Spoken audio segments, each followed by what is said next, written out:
오늘은 맥주감사절입니다. 밀과 보리의 농사를 짓고 거두어들인 열매에 대해 감사하는 절기입니다. 6월절이 지난 후 50일째 되는 날이기 때문에 오순절이라고 표현하기도 합니다. 오순절, 특별히 맥추절을 지키라는 하나님의 말씀을 따라 고대시대부터 신약시대를 거쳐 오늘에 이르기까지 우리는 이 절기를 성심을 다해 지키고 있습니다. 비록 우리가 농경시대를 살지는 않지만 상반기 동안에 베풀어 주신 하나님의 은혜를 기억하며 더 나아가서 오순절 성령 강림으로 인한 교회의 출발이 있었기 때문에 교회를 통해서 아름다운 신앙생활을 해나가는 모든 일에 대하여 감사함을 담아 예배를 드리게 되는 것이 바로 오늘의 맥주감사 주일입니다. 오늘 예배를 통해서 하나님의 은혜를 기억하며 감사할 뿐만 아니라 성경에 이런 말씀이 있습니다. 범사에 감사하는 것이 우리를 향하신 하나님의 뜻이다. 우리는 주님의 뜻대로 살기를 원한다 라고 표현은 많이 하지만 그 뜻을 이루어가는 가운데 하나가 감사하는 삶이라는 것을 전제해 놓으면서 오늘 우리는 하나님의 뜻을 이루어가는 존재들이로구나, 여러분 이것에 대한 영적인 자부심과 긍지를 가지고 그것으로 인해서 또 다른 감사를 하나님께 올려드리는 이 귀한 날이 되어질 수 있기를 먼저 주님의 이름으로 축원합니다. 감사하는 여러분들이 하나님의 뜻을 이루시는 분이십니다. 이거는 꼭 좀 새기고 갔으면 좋겠어요. 옆에 있는 분들이 한번 축복합니다. 감사하는 당신이 하나님의 뜻을 이루신 분이십니다. 서로에게 축복합니다. 감사하는 여러분들이 하나님의 뜻을 이루신 분이십니다. 맥주감사주일을 맞이해서 다른 본문을 가지고 감사에 대한 말씀을 나눌까 하다가 연속 아가서를 강의하고 있는 시점에서 오늘 본문 말씀을 면밀하게 검토하고 묵상하다 보니까 아가서에서 터져 나올 만한 감사의 조건과 감사의 이유와 감사하는 사람의 모습이 어떠해야 될 것인지를 충분히 묵상할 수 있는 본문이었기에 계속해서 연속 강해를 고집하면서 오늘 본문 말씀에서 발견하는 감사의 이유, 그리고 감사하는 사람의 모습이 어떠해야 되는지를 살펴봄으로써 맥주 감사주일의 설교를 가름하려고 합니다. 우리는 오늘 본문 말씀을 통해서 어떻게 감사해야 할까요? 무엇 때문에 감사해야 할까요? 두 가지를 배워야만 합니다. 아가서에서 만나게 되는 감사, 어떤 것일까요? 우리는 지난주에 찾아도 보이지 않던 주님에 대해서 묵상했습니다. 보이지 않기 때문에 기가 죽었습니다. 힘은 빠져 있었습니다. 그런데 주변에 있는 사람들은 비아냥거립니다. 하나님이 어디 있어? 너의 예수가 어디 있어? 찾아도 대답이 없잖아 라는 이야기 때문에 정말 힘들었습니다. 그럼에도 불구하고 믿음의 사람은 견디었습니다. 버티었습니다. 주님의 말씀을 내려놓지 않았습니다. 우리가 늘 묵상했던 것처럼 구약의 에무나의 신앙을 가지고 끝까지 그 자리를 사수했습니다. 우리가 할 수 있었던 모든 것들이 다 지나가고 난 이후에 어떤 사람은 절망의 한숨을 내쉴 수밖에 없었지만 다 지나가고 났음에도 불구하고 여전히 주님을 사모하는 그 사람에게 모든 것들이 지나가자마자 즉시 주님께서 등장하셨습니다. 우리는 이 대목에서 찾아도 만나주시지 않을 것 같더니만 결국에는 주님께서 등장하셔서 우리에게 주시는 교훈으로는 찾는 자에게 나타나시는 주님, 찾는 자를 안아주시고 세워주시고 회복하게 해주시고 영광스럽게 드러내주시는 주님이라는 사실을 우리는 말씀을 통해서 묵상하게 되었습니다. 자, 그런데 오늘 본문 말씀은 그 말씀보다 더 넘은 주의 영광을 볼 수 있는 말씀입니다. 맞아주시는 주님은 맞을 성도들을 어떻게 맞아주시느냐 하는 것이 오늘 본문 말씀에 나와 있습니다. 저는 오늘 이 자리에 올라오신 여러분들이 다 주님을 만나게 되어지기를 소망하는데 오늘 말씀을 통해서 주님이 여러분들을 그렇게 대우하시고 그렇게 영광스럽게 하시고 그렇게 존귀하게 여기신다는 사실을 오늘 말씀을 통해서 발견하시고 발견한 그 말씀을 그림 그리듯 여러분들의 머리에 이미지화해 놓으셔서 이번 한 주간도 나는 이런 존재로구나, 나는 주님 앞에 이렇게 당당하게 세움받을 존재로구나 담대하게 나가실 뿐만 아니라 자동적으로 우리의 마음속에서 감사가 터져 나오는 영광의 주인공이 다 되어질 수 있기를 먼저 우리 구주 예수 그리스도의 이름으로 축원합니다. 축원합니다. 자, 그렇다면 주님이 맞아주시는 분, 맞아주시는 여러분, 그분에 대해서 주님은 어떻게 역사하실까요? 6절부터 8절까지의 스토리를 먼저 설명하자면 이렇습니다. 거친 들에서 오는 사람 술람미 여인이 있습니다. 산전수전 고생했던 여러분들이 주님 앞에 나오시는 모습을 주님께서 보셨습니다.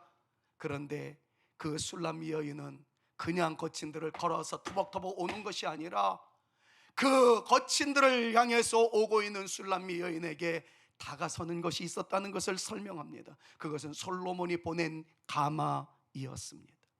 어떤 밤의 공격과 위험과도 맞짱을 뜨고 이길 수 있는 칼을 차고 있는 강한 용사 60명에 의해서 보호를 받고 있는 가마가 술람미 여인 앞에 당도하게 되는 모습이 6절부터 8절까지의 말씀이에요. 다음 주일날 묵상하겠습니다마는 9절부터 11절의 스토리를 먼저 간략하게 소개하자면, 술람미 여인이 가마를 타고 다가오는데 그 여인을 맞이하기 위해서 왕의 가마를 타고 다가서는 솔로몬의 모습이 연출되고 있는 것이 바로 9절부터 11절의 스토리입니다. 금과 은이 깔려져 있습니다. 왕의 상징인 붉은색 양탄자가 깔려있는 가마를 타고 머리에 면류관을 쓰신 왕이신 솔로몬이, 왕이신 주님이 우리를 맞이하기 위하여 왕의 가마를 타고 술람미 여인에게 다가서는 모습이 본문 말씀 가운데 나와 있다는 것이죠. 2주간에 거쳐서 찾아오시는 주님과 맞으러 나가는 성도들에 대하여 주님께서는 어떻게 맞아주시는지를 이 시간 간략하게 살펴보면서 우리의 마음속에는 어떤 감사의 마음이 있는지를 엿보고자 합니다. 자, 그런데 술람미 여인에게 다가서는 왕 솔로몬이 보낸 가마의 모습을 우리는 먼저 생각해야 합니다. 그 가마는 예사롭지 않습니다. 여러분, 우리가 그냥 가마 그러면 벌써 여러분들은 사극을 떠올릴 거예요. 4명의 가마지기에 의해서 딱 들려짐으로 그 안에서 막 어쩔 줄을 몰라 꼼지락꼼지락 하다가 힘들어하는 그런 가마를 연상할 수가 있습니다. 근데 오늘 본문 말씀에 나오는 가마는 그게 아닙니다. 본문 말씀에서 이 가마는 왕이 보낸 가마라는 거예요. 어쩌면 그것은 왕이 타고 있었던 가마였을는지도 모릅니다. 그렇지 않다 하더라도 왕에 의해서 준비되어진 가마입니다. 그런데 이 가마를 우리나라 사극에서 나올 만한 조그만 사이즈의 가마로 생각하지 마십시오. 여기서 말하는 가마는 히브리어로 미타라는 단어를 사용하고 있습니다. 이 미타라는 단어의 가마는 보통 사이즈의 가마가 아니었습니다. 잠을 잘 수 있도록 하는 침대가 있었던 가마였고, 침대 앞에는 잔치상을 버려서 마음껏 잔치상의 향연을 즐길 수 있도록 할 수 있을 정도의 크기의 가마였습니다. 이거를 잊지 마셔야 돼요. 침대가 있어 누울 수 있습니다. 상이 차려져 가마 안에서 음식을 나눌 수 있을 정도의 사이즈의 가마가 히브리어에 나타나고 있는 미타라는 가마의 의미입니다. 근데 이것으로 끝나지 않습니다. 솔로몬이 큰 사이즈의 가마를 술람미 여인을 태우기 위해서 보냈는데 그 가마에는 60여 명의 호위무사가 따르고 있다는 것을 오늘 성경은 소개하고 있다는 거예요. 왜 60명일까요? 우리가 요한계시록을 묵상하면서 우리의 숫자에 대한 개념, 묵시문학에서 이 숫자의 개념을 잘 공부했습니다만은 6이라는 수는 여러분들 잘 아는 대로 인간의 수입니다. 10이라는 수는 충만함의 수입니다. 60이라는 것은 인간적인 차원에서 봤을 때는 충만의 수입니다. 그런데 이것이 10을 더 곱하게 되면 충만함의 충만함이니까 이거 600이라는 단어는 인간이 총동원할 수 있는 총동원의 수를 상징할 때 보통 600이라는 단어를 씁니다. 성경 여기저기를 살펴보니까 성경에 600이라는 수가 많이 등장을 해요. 특별히 바로가 모세를 죽이기 위하여 뒤쫓았을 때에 바로의 병거가 600승이 따랐다라는 말씀이 있습니다. 그러니까 바로가 동원할 수 있는 모든 병거를 집결시켰다는 얘기입니다. 사울이 블레셋과의 전쟁에서 나갔던 용사의 수도 600명으로 소개하고 있고, 다윗을 따르던 가드의 용사 역시 600명의 수가 나오고 있는 것을 봅니다. 그러니까 여기서 말하는 600이라는 수는 599 다음 600을 의미하는 게 아니라, 600이라는 단어는 인간이 동원할 수 있는 최고의 수다라고 생각하시면 됩니다. 자, 그런데 오늘 본문 말씀에서는 600이 아니라 60이 나옵니다. 600이 인간이 동원할 수 있는 총원이라고 한다면 11조라고 할 수 있는 60의 수는 그 총동원할 수 있는 수 중에서 빼어난 자, 뛰어난 자, 이른바 정예 부대라고 보시면 틀림없습니다. 이거를 마치 증명이라고 하듯이 오늘 본문 말씀 8절 말씀을 보니까 그 60명에 대해서 이렇게 소개하고 있습니다. 다 칼을 잡고 싸움에 익숙한 자들이라고 표현을 하고 있고, 그네들이 칼을 잡고 있는 이유는 온갖 밤의 위협과 공포와 두려움으로부터 이길 수 있도록 능력이 있는 존재라고 8절에 소개하고 있는 것을 여러분들 살펴볼 수가 있습니다. 밤의 두려움으로 인하여 칼을 찬 호위무사들, 어떤 의미일까요? 밤이라는 그 내용이 단순히 시간적인 의미로서의 밤으로 끝난 것 아니지 않겠습니까? 우리의 일상을 깨뜨리기 위해서 다가오는 강도떼들, 수많은 적들, 영적으로 살펴보면 우리의 영적인 평안함을 깨뜨리게 되는 수많은 사단의 세력들과 온갖 고난과 질병과 가스마리의 세월들, 이 모든 것들이 밤에 해당되는 공포의 의미가 아니겠습니까? 사랑하는 여러분, 우리의 인생이 그렇게 녹록하지 않습니다. 우리 교도 원로 장로님들, 은퇴 장로님들 계십니다만, 오늘 등록하신 원로 장로님, 은퇴 장로님, 권사님 섬기시던 교회에서 항상 형통의 아름다운 역사만 있었겠습니까? 장로의 직임을 이어나갈 때 때로는 눈물이 있었고 가슴앓이가 있었고, 그래도 제단포를 부여하고 기도하던 선배들이 있었기에 오늘 우리가 있듯이 여러분들의 인생 자체가 항상 녹록지만은 않을 거예요. 때로는 가슴앓이였을 것이고 가슴을 칠 만한 일들이 있었을 겁니다. 아니, 어쩌면 그 모습은 지금도 동일하게 나타날 수도 있을 거라고 감히 예상해 봅니다. 그러나 여러분 기억하십시오. 아울러 걱정하지 말라고 말씀드리고 싶습니다. 고난은 있게 마련입니다. 가시밭길은 있어 보입니다. 눈물의 세월은 있습니다. 우리를 공격하는 밤의 세력들 또한 득실거립니다. 그러나 그것만 있는 것이 아니다라는 거예요. 우리를 태운 왕의 가마가 있습니다. 그 왕의 가마를 지키고 있는 호위무사 60명, 빼어난 칼에 익숙한 존재, 가장 완벽한 하나님의 불의 성곽, 하나님의 보호의 역사, 그 가마를 둘러 진치고 있다라는 이 말씀을 기억하며 그 가마에 탈 존재가 바로 저이고 여러분들이라는 사실 앞에 하나님의 보호하심이 있고 쉼의 침대가 있으며 누릴 수 있는 먹음의 축복이 있으며 그 가운데 있는 우리들을 보호하는 천군 천사가 함께하고 있다는 사실을 여러분들 믿음으로 주장하시면서 하나님께 영광을 올려드릴 수 있는 저와 여러분 모두가 되어질 수 있기를 우리 구주 예수 그리스도의 이름으로 축원합니다. 오늘 이 말씀을 통해서 그걸 그릴 수 있어야 돼요. 지금 오늘 본 말씀에서도 술람 여인이 거친들을 향하여 나에게 달려오는 존재가 누구냐 그렇게 말씀하고 있잖아요.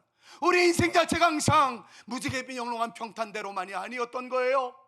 구름 위를 걸어가는 푸른 초원의 삶만은 아니었던 겁니다. 거친들이었어요. 힘들매 역경이었어요. 그런데 주님께서는 우리를 나 몰라라 내버려 두지 않았습니다. 우리를 향해서, 주님을 향하여 달려나가는 저와 여러분들을 향해서 왕이 가마를 보내십니다.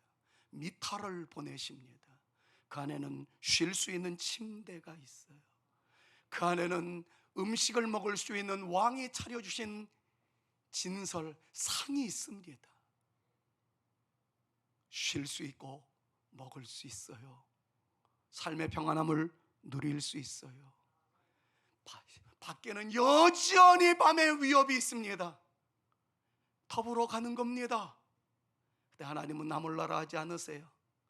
정의 부대, 호위무사, 능숙한 불의 성곽으로 하나님의 천군천사 60분을 둘러 진치게 하십니다. 60이라는 것은 아까 말씀드렸던 대로 59 다음에 60이 아니라 하나님이 동원할 수 있는 총수의 정예 부대, 호위무사, 천군천사, 불의 성곽으로 우리를 지켜주시고 보호하시고 안익게 하시고 왕 앞으로 달려나갈 수 있도록 역사하여 주시는 주님의 역사가 있다는 사실 믿음으로 선언하면서 담대하게 나가는 저와 여러분들 모두가 되실 수 있기를 우리 구주 예수 그리스도의 이름으로 축원합니다. 이것이 우리가 아가서를 통해서 묵상하면서 동시에 터뜨려야 할 감사의 이유입니다. 무엇 때문에 감사하시겠습니까? 지금 요 왕이 보낸 가마라는 미타라는 것 하나만 가지고도 충분한 감사의 조건이 있는 것 아니에요. 평안한 쉼이 있고 영원한 양식이 있고 인생의 쓰라린 고통에 사막과 같은 광야와 같은 인생길을 걸어가는 동안 하나님이 보내신 천군천사가 있습니다. 호위무사입니다. 사랑 여러분, 그것이 1차적으로 저에게 여러분들에게 나타날 수 있기를 간절히 소망하며 여러분들의 기도의 줄이 닿고 있는 여러분들의 자녀들이 거하는 곳마다 자녀들이 움직이는 곳마다 하나님께서 미타의 역사를 허락해 주셔서 온전하게 보호를 받되 불의 성곽으로 보호하시며 하나님의 안전처로 보호하시는 그 놀라운 역사가 넘쳐날 뿐만 아니라 주님 주시는 양식과 주님께서 주시는 쉼의 평안함을 누릴 수 있는 영원한 미타, 영원한 왕이 보내신 그 가마에 우리 모두가 올라가게 되었다라는 사실 하나로 인하여서 우리 하나님께 영광을 올려드리고 감사를 올려드리며 평안함의 믿음의 길을 이어나가는 저와 여러분 모두가 되어질 수 있기를 우리 구주 예수 그리스도의 이름으로 축원합니다. 축원합니다. 여러분 이걸 잊어버리지 마세요. 그리고 머릿속에 그리세요. 그리고 옆에 있는 분들이랑 축복하세요. 당신이 그 가마의 주인이십니다. 서로에게 축복합니다. 시작. 당신이 그 가마의 주인이십니다. 그렇게 되어지기를, 그렇게 믿고 주장하며 승리하는 저와 여러분들 모두가 되어질 수 있기를 우리 구주 예수 그리스도의 이름으로 축원합니다. 두 번째로 묵상해야 할 말씀이 있습니다. 이 가마는 아무나 타겠느냐는 거죠. 솔로몬이 보낸 가마이었습니다. 네, 술람미 여인만 탔습니다. 술람미 여인은 그 가마를 어떻게 탈 수 있었을까요? 어떤 모습 때문에 솔로몬은 술람미 여인에게 이 가마를 보냈을까요? 우리가 술람미 여인의 영성을 이 시간 배워야 할 이유입니다. 술람미 여인이 이런 모습이 있었기 때문에 솔로몬이 애간장에 다 탄 거예요. 술람미 여인의 이런 모습 때문에 솔로몬은 다 주고 싶었던 거예요. 그러면 술람미 여인 도대체 주님께, 그의 왕이신 솔로몬께 어떤 모습을 보여드렸을까요? 이게 오늘 본문 말씀에 나옵니다. 왕의 가마를 탈 수 있는 사람의 자격?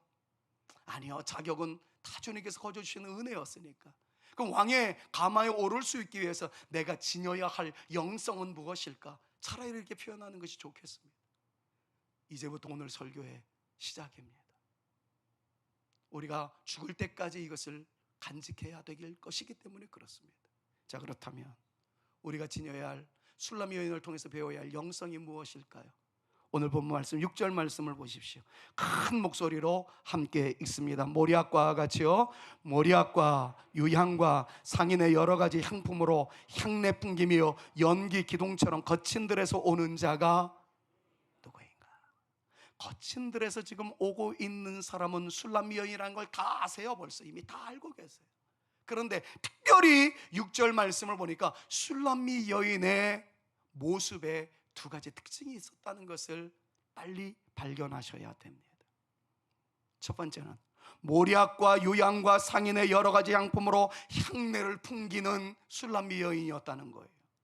두 번째는 연기 기둥처럼 기둥을 바라며 거친 들에서 오는 술람미 여인이었다는 겁니다. 이 두 가지예요. 굉장히 중요한 것이. 자, 그럼 먼저 연기 기둥을 살펴볼게요. 연기 기둥이 뭘까 하는 겁니다.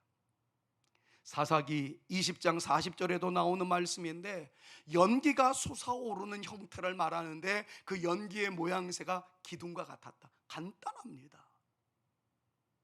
자, 그런데 구약 성경에서 나타나는 연기라고 할 때 연기는 어떻게 해서 나타나는 연기입니까?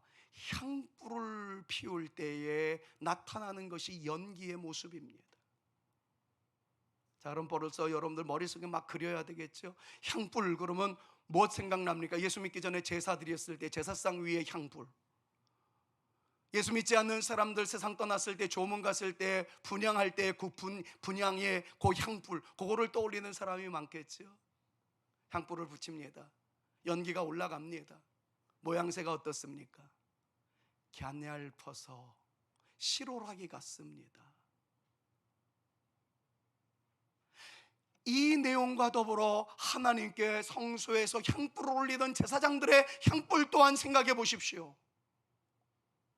향을 태울 때 올라가는 연기의 모습은 기둥이라고 말하기에는 너무 부족하기 이를 데 없는 연기와 같은 모양새예요. 그런데 오늘 본문 말씀을 보니까 술람미 여인이 올려드리는 향불의 모습은 기둥이었다는 거예요. 기둥이요. 대부분의 향불의 사이즈는 시로라기가 올라가는 것 같아요. 아무리 크게 써도 나비가 올라가는 것 같은 그런 모양새에 지나지 않습니다. 그런데 얼마나 양이 많았으면 그 연기가 기둥을 이루었겠느냐 하는 것입니다. 여러분, 그것은 단순히 물리적인 양으로만 생각하지 마십시오. 하나님께 드리는 예물의 양만을 생각하지 마십시오.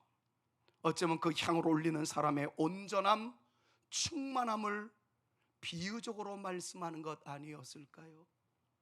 술람미 여인이 올려드리는 기도의 양불이 하늘 하늘로 올라가는 것 같았지만 솔로몬이 보기에는 그 하늘 하늘 올라가는 기도의 향불이 기둥과 같았다라고 솔로몬은 여겼던 것이었습니다. 주님도 똑같습니다. 어떤 사람이 교회당에 와서 헌금을 기가 막히게 많이 드렸어요. 어깨를 펴니다. 나만큼 헌금 많이 드린 사람이 있느냐라고 자랑합니다. 그런데 주님께서는 그 사람이 드린 헌금에 대해서 이미 받을 바 상을 받았기에 저 사람이 드린 상은 아무것도 없다, 예물은 아무런 가치가 없다, 그러던 어근에 한 가난한 여인이 등장을 합니다. 아이들이 사 먹을 수 있는 양으로서는 사탕값에 지나지 않았어요. 2렙돈 한 끼 먹고 죽을 수밖에 없는 푼돈밖에 드리지 않았는데 주님께서는 그 여인의 헌금을 보고 극찬하셨어요.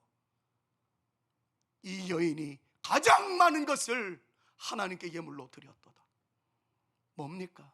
그 여인은 가난함 중에서도 자기의 온 정성을 들여서 하나님께 최고를 드리겠노라 다짐했던 아름다운 여인의 모습을 보고 주님께서는 연기 기둥으로 받으셨어요. 사랑하는 여러분, 오늘 맥주, 감사, 헌금 얼마 하셨습니까? 1,000원 하셨나요? 100만 원 하셨나요? 액수도 중요하지만 더 중요한 것은 내가 살아갈 만한 능력이 많은데 1,000원은 하나님께 송구할 것입니다. 그러나 어려움 중에 아무리 긁어보아도 1,000원밖에 없었다. 너무 송구한 마음으로 주님께 1,000원의 예물을 드렸다. 주님께서는 연기 기둥으로 받으셨습니다. 주님께서는 그거를 지금 말씀하고 계시는 거예요. 1,000만 원을 드리신 분이 계시는지 모르겠지만 제법 잘 사는 사람에게 있어서의 1,000만 원은 가난한 여인에게 2렙돈에 비교할 수가 없다는 것이 주님의 논리인 거예요. 인간적인 계산으로는 20원이 크겠습니까? 1,000만 원이 크겠습니까? 주님은 그렇게 생각하지 않으셨다는 겁니다. 사랑하는 여러분, 우리가 오늘 맥주감사주회를 올려드리면서, 감사의 예물을 올려드리면서 헌금의 액수도 중요하지 않은 것은 아니겠지만 내 진심이 이 예물 속에 담겨 있고 감사의 마음이 그 무엇보다도 비교할 수 없는 나의 진솔한 사랑이 그 예물 속에 포함되어 있어서 하나님, 내가 이만큼 주님을 사랑해요, 주님께 영광의 예물을 올려드림과 감사의 마음을 표현함으로써 주님께서 우리의 올려드리는 감사의 모습을 너희의 나를 향한 감사는 기둥이었어 라고 말씀하실 수 있는 저와 여러분들의 간절함, 진심을 담은 헌신, 하나님께 영광을 올려드리고자 하는 온전함이 넘쳐날 수 있기를 우리 주 예수 그리스도의 이름으로 축원합니다. 축원합니다. 두 번째는요, 모리약과 유향 냄새가 진동했다라는 거예요. 모리약, 여러분들이 잘 아시죠? 값비싼 양품이었습니다. 의료품으로 쓰이지만 그러나 제일 많이 쓰이는 것은 시체를 염할 때 사용되던 향유였던 것, 여러분들 잘 아시지 않습니까?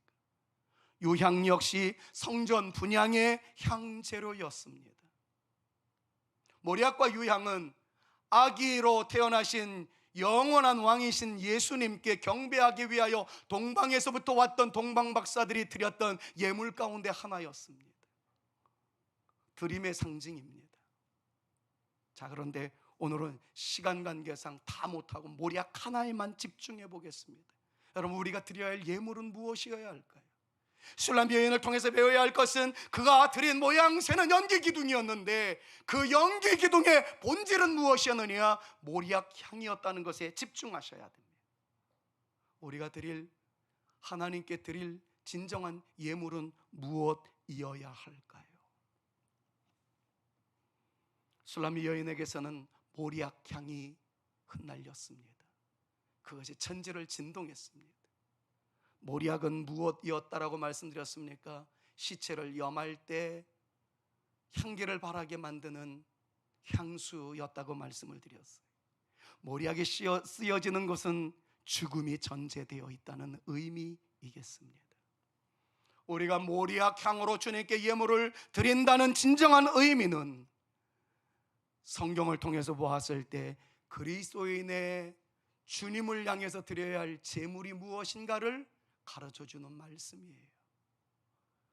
예수님 믿고 난 다음에 그리스도인의 삶은 어떻게 달라져야 된다고 성경은 말씀합니까? 간략하게 설명하겠습니다. 마태복음 16장 24절 말씀을 보니까 이에 예수께서 제자들에게 이르시되 누구든지 나를 따라오려거든 자기를 부인하거라, 그렇게 말씀하셨어요.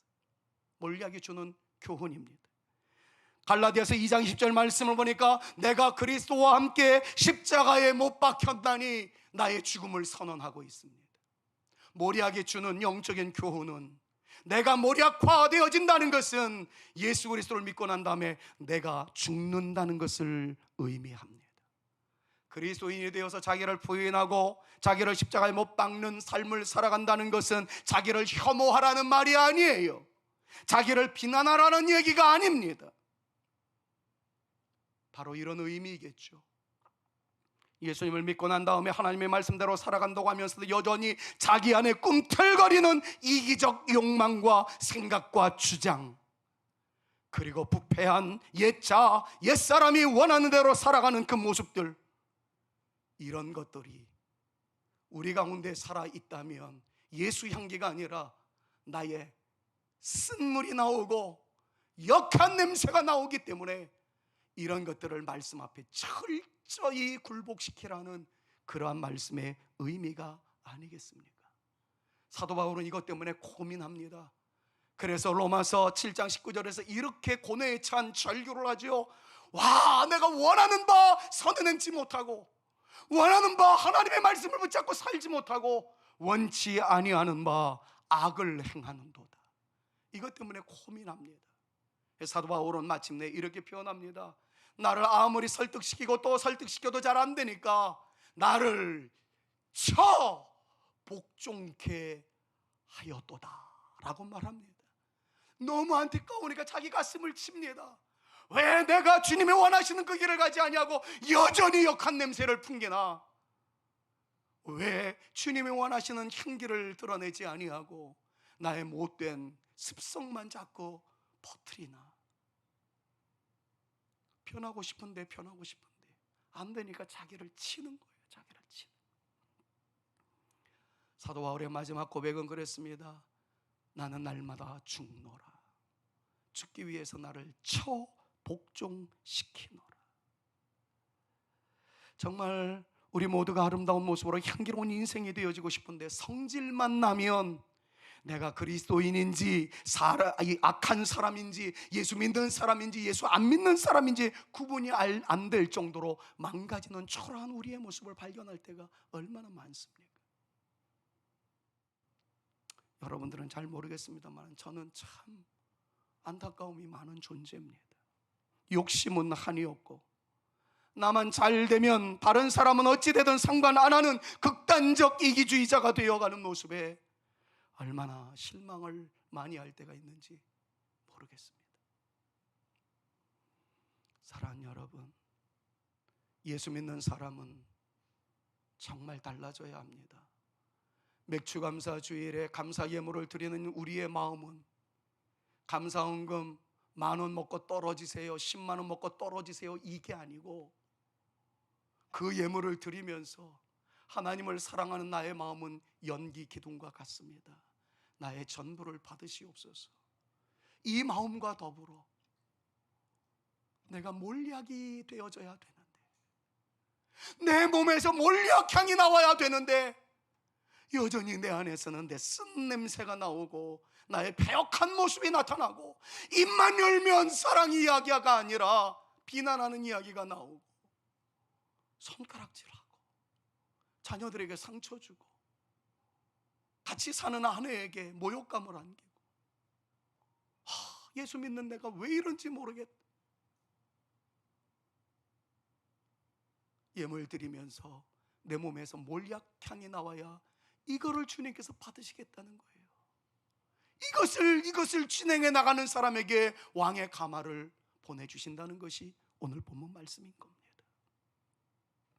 말씀을 정리하며 설교를 맺겠습니다.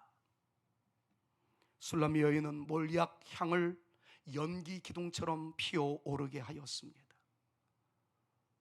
거듭 말씀드리지만 내 기분과 내 성격, 내 감정과 나만의 스타일이 있지만 우리 주님을 만나고 난 이후에, 우리 주님을 사랑하는 마음이 가득해지고 난 이후에 나는 이제 나의 냄새가 아니라 우리 주님의 향기를 드러내겠다는 선언이었음을 배웠듯이 오늘 우리가 몰약향의 냄새를 흩날리는 저이기를 원하고 여러분들이기를 우리 구주 예수 그리스도의 이름으로 축원합니다. 그 여인이 주님을 사모해요. 그 모습을 보신 주님은 어떤 행동을 하십니까? 왕의 가마를 보내셨어요. 그 가마는 완전하고 안전한 것이었습니다. 어떤 공격에도 능히 안전함을 책임질 수 있는 완전 피난처이었습니다. 호위무사들이 칼을 들고 호위합니다. 그 가마는 불의 성곽이었어요. 주님의 이름은 강한 성로라고 오늘 예배전 찬양으로 하나님께 영광 올려드리는데 얼마나 가슴이 뜨거워지든지 강한 성로입니다. 온전한 보호처소입니다. 그것을 우리가 탈 수 있다는 거예요. 그 가마를 탈 수 있는 영광의 주인공이 되신 여러분들 진심으로 축복합니다. 진심으로 축하합니다. 그 믿음의 자리에서 벗어나지 않고 영광의 주인공이 되실 수 있기를 주님의 이름으로 축원합니다. 그리고 그 가마를 타고 있는 가마를 향해서 또 다른 편에서 왕의 가마가 다가오고 있습니다. 이 왕의 가마는 다음 주에 묵상할 거예요. 금으로 치장되어 있어요. 은으로 치장되어 있어요. 왕의 색깔인 이 자색 양탄자가 깔려 있습니다. 그것을 타신 분의 머리에는 왕관이 씌어져 있어요. 예수 그리스도가 우리가 타고 있는 가마를 향해서 다가오고 있습니다. 제가 여러분들과 함께 항상 강조했던 것이 무엇입니까? 죽어서 가는 하나님의 나라 얼마나 영광스러울 거예요. 거기에 눈물도 없고요, 곡하는 것도 없고요, 주님의 보호자 앞에서 주를 찬양하며 얼마나 영광을 누리며 살아갈 수 있게 되어 있답니까? 그런데 우리는 하나님의 나라를, 죽어서 가는 하나님의 나라만 믿고 있는 사람들이 아닙니다. 너희가 하나님의 능력으로 성령의 역사가 나타나는 것이 나타났다며 너희에게 이미 하나님의 나라가 임하였느니라. 우리는 하나님 나라의 그 영광스러움을 이 세상에서도 미리 맛보며 살아갈 수 있는, 그래서 제가 여러분들에게 누차 강조했던 것이 하나님 나라의 영광의 선취, 미리 맛보며 살아갈 수 있는 존재들이라는 것을 얼마나 많이 강조했습니까? 나는 우리 주님께서 차려주신 왕의 그 진설상, 왕이 차려주신 그 향연, 주님께서 품어주시는 침대에서의 평화로운 잠, 그곳에서 먹고 쉬고 누렸더니 그 위에 불의 성곽이 임하였고 견고한 성루가 임하여서 하나님의 천군 천사와 더불어 우리를 보호하는 하나님의 호위무사가 있기 때문에 비록 우리가 걸어가는 길은 거친 길이었지만 고난의 이어짐이었지만 우리는 왕의 가마에서 영광을 누리는 존재가 되어질 것이로다. 믿음으로 선포하며 달려나가는 저와 여러분 우리 모두가 되어질 수 있기를 우리 구주 예수 그리스도의 이름으로 축원합니다. 달라져야 합니다. 우리가 주 안에서 죽으면 우리는 삽니다. 주님의 말씀 앞에서 우리의 성격이나 감정을 이기고 우리의 주의 말씀을 잡으며 그 말씀이 우리를 살려주실 줄로 믿습니다. 우리를 이기게 해주실 줄로 믿습니다. 우리가 말씀을 잡는 것 같고 우리가 하나님을 잡는 것 같지만 잘 들어보세요. 우리가 말씀을 잡으려고 하는 순간 말씀이 우리의 손을 잡아주십니다. 우리가 주님을 잡으려고 하는 순간 주님의 손이 우리를 잡아주십니다. 그리고 우리를 이끌어 가십니다. 우리에게 승리를 안겨주십니다. 감사주의를 보내는 이 주간 주님의 다가오심을 믿으십시오. 그리고 내가 주의 말씀을 붙잡는 순간, 기도로 주님의 손을 붙잡으려고 하는 순간 주님이 다가오셔서 나의 손을 잡아주신다는 것을 믿음으로 주장하십시오. 그리고 천군 천사가 우리를 보호하실 것입니다. 말씀이 우리를 지켜주실 것입니다. 성령님이 우리에게 역사하실 것입니다. 이제 마지막으로 이에 대한 우리의 반응은 두 가지입니다. 믿음으로 사는 것입니다. 이 말씀이 나에게 이루어질 줄로 믿습니다. 이거 믿음으로 사는 것입니다. 둘째는 이 놀라운 영광을 이미지로 그려가면서 감사함으로 사는 것입니다. 이 영광을 나에게 주시렵니까? 감사합니다. 이것이 맥주감사주의를 보내는 우리의 마지막 결단이어야 합니다. 믿음으로 사는 자 하늘 위로 받을 것입니다. 감사로 사는 사람에게 이 영광스러운 그림, 오늘 메시지가 그림처럼 영화처럼 우리에게 다가올 것입니다. 그래서 우리는 이렇게 고백할 수 있을 거예요. 세상은 들리고 사람들은 변해도 나는 주님만 바라보겠습니다. 주님의 말씀만 의지하고 나가겠습니다. 이것이 오늘 예배의 마지막 우리의 선언이어야 할 줄로 믿습니다. 세상은 들리고 사람들은 변하여도 나는 주를 섬기리. 주님의 사랑은 영원히 변하지 않네. 나는 주를 신뢰해. 오직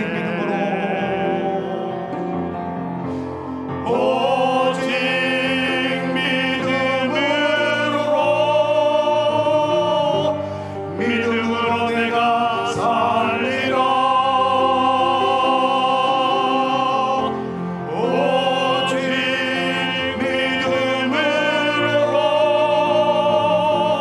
오직 믿음으로 내가 살리라.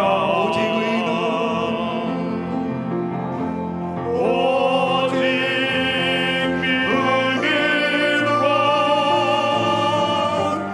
믿음으로 말미암아 살리라.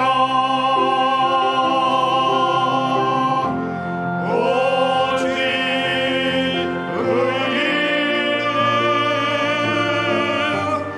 믿음으로 말미암아 살리라. 한 주간 이 찬송을 부르면서 말씀을 주장하며 기도하면서 눈물로 채웠던 일이 있습니다. 이 찬양을 부르는 순간 저의 마음속에 불길같이 솟아오르는 감동이 하나 있었어요. 그래서 오직 의인은 믿음으로 말미암아 살리라, 이 찬양을 부를 때 저도 모르는 사이에 오직 나는 감사함으로 살리라, 이것이 저의 오늘 설교의 결론이 되었습니다. 오직 의인은 믿음으로 말미암아 살리라. 오직 의인은 믿음으로 말미암아 살리라. 두 번째 부를 때는 오직 나는 감사함으로 살리라. 오직 나는 감사함으로 살리라. 이렇게 말해줘요. 자, 1절, 2절 다시 한번 부르면서 오늘 예배의 결론으로 삼습니다. 오직 의인은 같이요. 오직 의인은 믿음으로 말미암아 살리라. 오직 의인은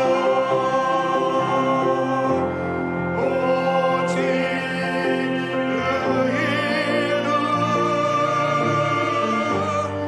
믿음으로 말미암아 사 결단합니다. 오직 나는 오직 나는 감사함으로 살리라. 오직 나는 다시 한번요. 오직 나는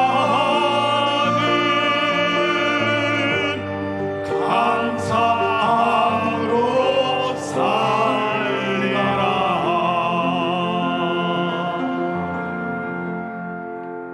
예수 그리스도의 은혜와 하나님의 사랑과 성령님의 교통하심이 나를 위하여 그 놀라운 은총의 가마를 보내주시는 하나님, 우리를 보호하시는데 불의 성곽으로 강한 성로로 지켜 보호하여 주실 뿐만 아니라 우리에게 영광과 참 평안과 참 쉼을 안겨주실 하나님이시옵기에 나 또한 감사의 삶을, 주님의 향기로움을 드러내는 삶을 살되 기둥과 같은 존재로 살아감을 목표로 다시 한번 용기 내어 살아가 보겠노라고 결심 다짐하며 돌아가는 우리 사랑하는 자녀들, 머리 위에와 저들의 가정과 스라의 자녀손들과 우리 성산교회 위에 이제로부터 영원토록 함께 있을지어다. 아멘.